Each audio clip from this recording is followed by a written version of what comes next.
Chapter 37. It took an hour for everyone to change clothes and get settled. Susan leaned against the railing on Lyle's back deck. She looked into the backyard, intrigued. Jeremy was in the middle of the lawn, standing next to Mickey. The grass was thick, wavy, and begging for a mower. It was up to Mickey's knees. "Yeah, so I ain't got time to mow," Lyle would say to whoever complained. "You want a cut? The mower's in the garage." Susan turned to the big man as he moved over next to her. She looked into his eyes and saw him focus diligently on the two boys. He seemed expectant. Susan shook her head. He was acting so mysterious and severe, like he thought the world was going to end tomorrow. Lisa came out onto the porch in a pair of tight jean shorts and a t-shirt. She was barefoot, with her hair in a ponytail. She nodded her head inquisitively. Lyle patted the rail on his other side. Lisa leaned against it. "What's going on, Pop?" Lisa asked, shielding her eyes from the sun. Lyle said, "You remember what I told you about Jeremy?" he asked, pointing toward the yard. Lisa chuckled. "Yeah, Pop. Something about him having mind powers or whatever. Sure, I believe you." "How do you think your leg healed so quickly, girl?" Lyle asked, turning his massive head toward her. He raised an eyebrow. "Oh, come on," Lisa cried, thrusting her hand out. "I know Jeremy. He's not some mutant or something." "Just watch," Lyle replied. "You'll see." Susan turned to Sandy. He was sitting on the railing on the other end of the porch. His spectral body was like a fine fog, shifting with the warm breeze flowing through him. He was watching the boys in the yard with great interest. He had been ever since Susan picked up Esmeralda and the kids. Virginia needed extra time to change and get ready. Amanda was at the Colonial helping her. Matt, Max, and Ricardo wore borrowed clothes from Chris. Chris and Jack Jr. stayed behind to help load Virginia in the car. Amanda would drop them off shortly. Esmeralda said this was a good time for Jeremy to get in some training. They drafted Lyle's backyard since it was hidden from the road by some pretty thick woods. He grumbled his permission when they arrived. Esmeralda took him aside to discuss something Virginia's suggestion. Lyle cleared his throat and gestured toward Mickey. "He's a smart kid," he said. His gaze never broke contact. The gypsy said this exercise was his idea. "Esmeralda," Susan said. "The gypsy sounds so formal, don't you think?" Lyle grunted. Susan stood up straight and crossed her arms over her chest. She glanced through the back door toward the window facing the driveway. She was the first to arrive, but others were coming. It was the day of revelation. Today she would learn everything Jeremy and Craig were keeping from them. Susan was as prepared as she could be. She hoped she wasn't overestimating her fortitude. It was bad enough Alex refused to come. He stayed home with Sean and agreed to babysit Tad Bigelow. He was drawn and tired from his emotional day at the funeral. He offered to keep Dougie, too, but Virginia declined. Dougie witnessed the events of that horrible night and everything that followed. She felt he was better served if he remained in their circle of support. He was a strong little boy. Isolating him wouldn't be right. Susan felt a twinge of guilt she didn't feel as broken up as Alex was.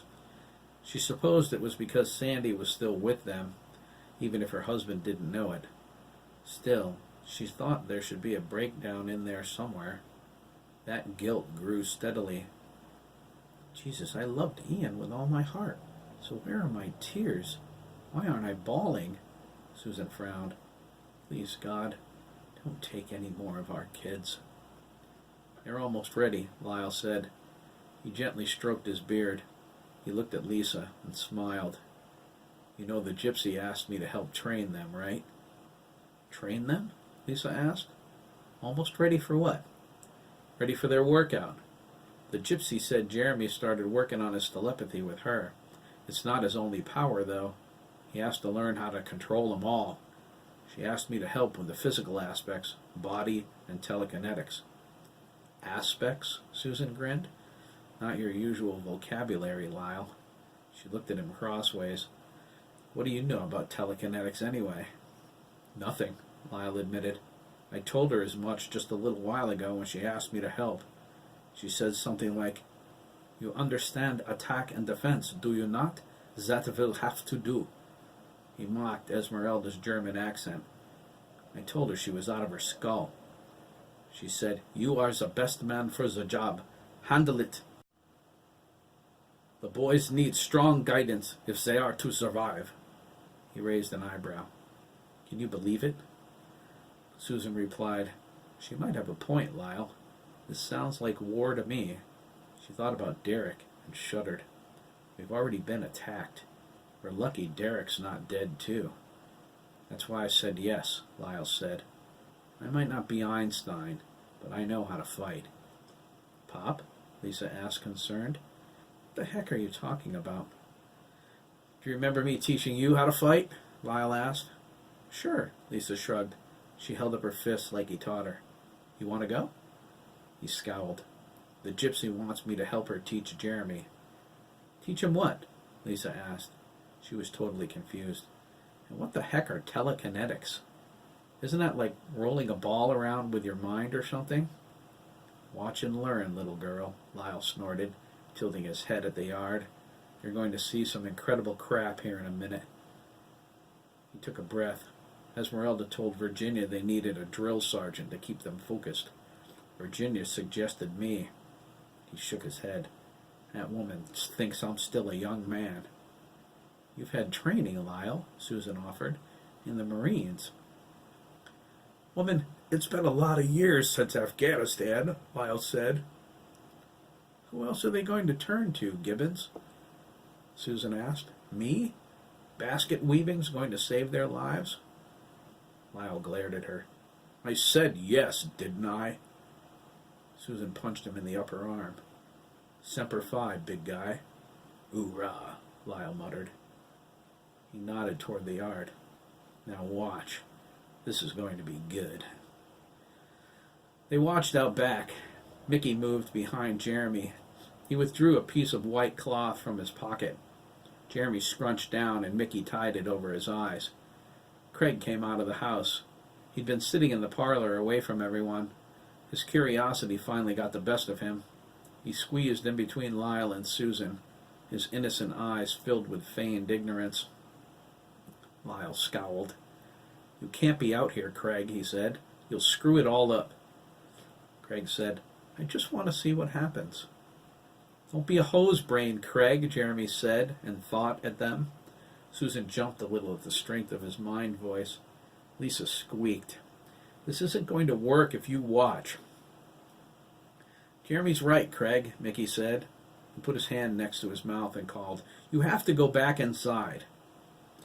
Holy cow, Pop, Lisa cried. I heard him inside my head. She looked at her father. What's going on? I told you, baby, Lyle replied. Yeah, but, Lisa struggled. It's for real? It's real, Lyle said. He scowled at Craig. Get inside, Craig. Craig looked up. The big man nodded. Craig lowered his head, kicked at the deck, and went back inside the house. Jeremy crossed his arms and turned toward the kitchen window. He's still watching, Jeremy thought spoke. Lyle stuck his head inside the door. He caught Craig peering through the kitchen window. In the parlor, Dugan, he yelled. Craig jumped, clutching his chest. Now! Sheesh, Craig cried, scurrying into the other room. Okay. He slumped down on the couch next to Shooter's wife. Connie looked at him strangely.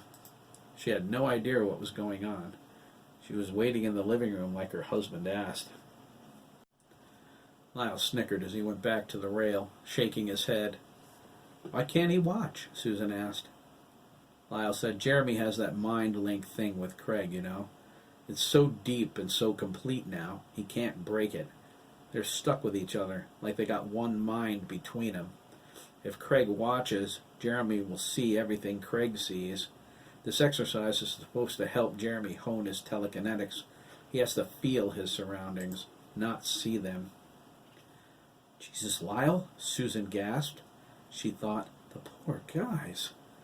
Is there anything else they haven't told us?" "Lots, from what I hear, listening to the kids," Lyle said. He gripped the railing until his knuckles turned white. "That ends today. Now shut your yap. They're about to start." Mickey ambled across the yard and came up on the porch. He walked over to Lyle and nodded. "He's ready," Mickey said. "Good," Lyle replied. He pointed toward the left side of the wood line. "They're coming." Jeremy tilted his head back and cleared his thoughts. He was a blank slate, an empty room. He focused on that until the voices in his head dimmed to a whisper. Craig did the same in the parlor. His thoughts would be just as distracting. He cleared his mind of everything. Esmeralda stepped onto the porch and added her strength to help him mask everyone's thoughts. Jeremy levitated, his eyes glowing midnight blue through the blindfold. Lisa gasped, "Holy crap!" Jeremy's feet rose out of the grass until he floated a foot above their lazy tips. He scanned outward, pulses of telekinetic force issuing from his mind like the ping of a mental sonar. They were invisible to everyone, including him. He couldn't see the pulses, but he felt them, as did anyone caught in his ring. His telekinetics were physical power. He needed to keep the pulses tightly controlled. Too much force could knock somebody over or throw them through the woods. The power webbed out in a circle. Jeremy struggled to read 360 degrees simultaneously.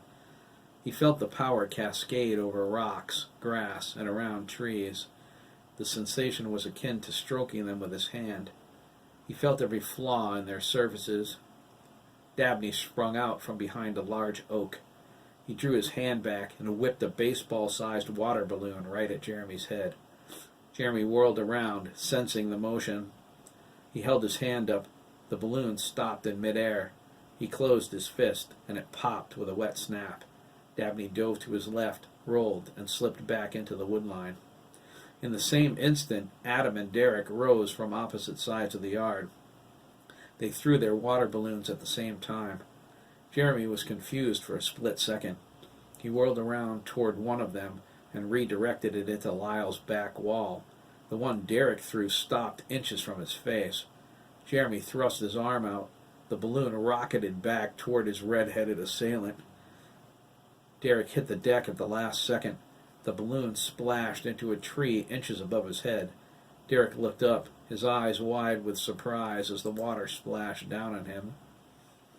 "Oh, you dirty!" Derek whispered. The water was ice cold. He jumped to his feet with a handful of balloons and cried, "Come on, guys! Get him!" "Wait," Mickey cried. "That's not what—" "Oh, darn it." He shook his head. "I should have known someone would take it to the next level." "You should have known it would be Derek, too," Susan chuckled. Max and Ricardo jumped out from the tree they hid behind. They chucked a barrage of balloons and kept them flying, one after another. They had 100 altogether. They used every sink in Lyle's house to fill them. Jeremy detected each, deflecting them all over the place. Lyle, Lisa, and Susan ran for cover, ducking into the house. Mickey sidestepped them like he knew where they would hit. Lyle caught one square in the face before he could get the door closed. Susan laughed hysterically as his cheeks turned purple. His beard and his shirt were soaked. Derek and Adam joined in, followed by Dabney and Dougie. Jeremy whirled around in the air, back and forth, his attention drawn to each projectile. Matt tapped Dougie on the shoulder, who was wide-eyed with amazement, and motioned for him to follow. Dougie nodded, shakily. He grabbed a handful of balloons and crouched down. He mimicked Matt's movements as he slipped across the lawn and stopped only 5 feet from Jeremy. Matt silently counted to 3. They threw their balloons together with all of their might at point-blank range. They stood there, waiting for the impact, but they noticed something odd. The balloons weren't in their line of sight. They disappeared. They looked at each other and shrugged. Dougie glanced around and then up. He tugged on Matt's sleeve and pointed nervously toward the sky. Matt followed his gaze, confused. He saw what was making Dougie whine. Their balloons were in the air directly above them, suspended. "Uh-oh," Matt whispered. The balloons were set free. Matt and Dougie took hits right in their faces. Dougie sputtered as Jeremy redirected the next wave of balloons right at them. He bombarded them mercilessly, striking them repeatedly in the head and chest. Dougie raced toward the woodline with his hands over his head. Matt followed, one icy balloon after another slamming into his back. Dougie ducked behind a tree. Matt joined him, dripping wet and gasping. "At least we're safe here." "Really?" Jeremy smiled. Matt turned in time to see a line of balloons streaking through the air toward him. He squeezed in tighter to Dougie entirely behind the tree. At the last second, the balloons split off in opposite directions and flew around the tree, striking the boys in their sides. "Hey!" Dougie cried. "No fair!" The balloon smashed him in the face, knocking him over.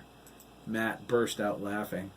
Dougie rose, sputtering and laughing too. Graham crawled out from his hiding place beneath the porch. He slithered along the ground, keeping his face buried in the rough, tall grass. His mind was empty, his breathing controlled, as he inched closer to Jeremy. Lyle watched from inside the house. Susan spotted him too. "Smooth move." "Yeah, the kid's good," Lyle agreed. "Real smart." Shooter was at the sink getting water for coffee. He smiled and thought, "That's my boy." Graham continued, rolling onto his back. He inched forward, using only his feet. He moved with stealth until he was directly beneath Jeremy. He reached up, grabbed Jeremy's sneaker, and yanked down with all of his strength. Jeremy was taken completely off guard. He fell on top of Graham, who rolled him over and sat on his chest. He grabbed the balloon and smashed it in Jeremy's face. As they wrestled, the boys on the woodline charged. They pelted Jeremy with a dozen more balloons before diving on top of him. Jeremy laughed and squirmed, trying to get away. He gently used his power to push them off him and jumped to his feet. He wiggled and danced as the cold water ran around his waist and down his legs. "Holy cow!" Jeremy cried, shaking off. "That's cold!" Craig leapt up from the sofa and started jumping around, rubbing the front of his pants. Mike and Sandra stepped through the front door. They looked at their nephew oddly. Craig blushed like a fire engine. "Cold!" he cried, rubbing faster. Mike and Sandra shrugged at each other. "Spanking the monkey?" Sandra whispered. Mike snorted. "It looks more like beating the monkey to death. What did you do to my nephew, Gibbons?" Lyle shook his head. "Jeremy just got nailed with a water balloon." Mike and Sandra raised their eyebrows. "Don't look at me," Connie offered. "I'm just as lost as you are." Lyle shook his head. "Stick around, kiddies. The fun's just starting." Craig ran out the back door. He stood on the porch with his hands on his hips and yelled, "Okay, who's the wise guy with the ice water?" A barrage of water balloons sailed toward him like artillery.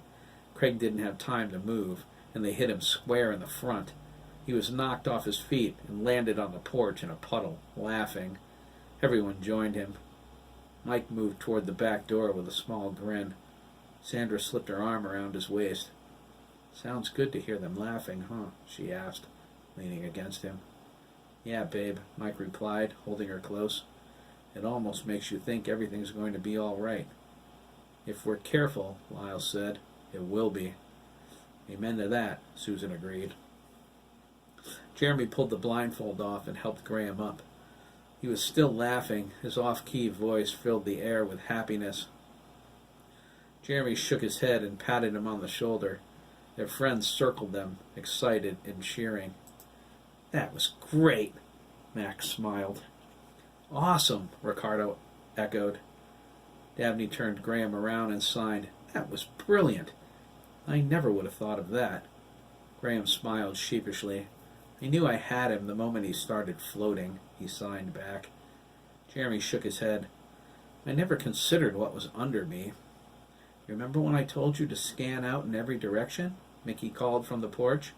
"You have to think in 3 dimensions, not just 2. A spear, not a circle. I get it now, Jeremy replied. God, I hope all our training's like this, Derek remarked. He asked, are we really going to run 5 miles a day? He rubbed his legs. Dougie tugged on his belt loop. Sam used to run that far every day, Derek. He turned to Jeremy and asked, right? Jeremy nodded. It was Craig's idea to run Sam's route. Adam said, running is cool. Yeah, Max agreed. He picked up Dougie and threw him over his shoulder like a sack of wheat. Come on, Lyle's got sodas. Susan and Sandra were already pouring. Jeremy stopped. He examined the wood line. He grew very grim very quickly. Craig felt his apprehension. What is it? He asked, but then felt it. Oh, got it. What's wrong? Max asked. Jeremy's eyes narrowed. Someone's watching us. They turned and glared toward the woods.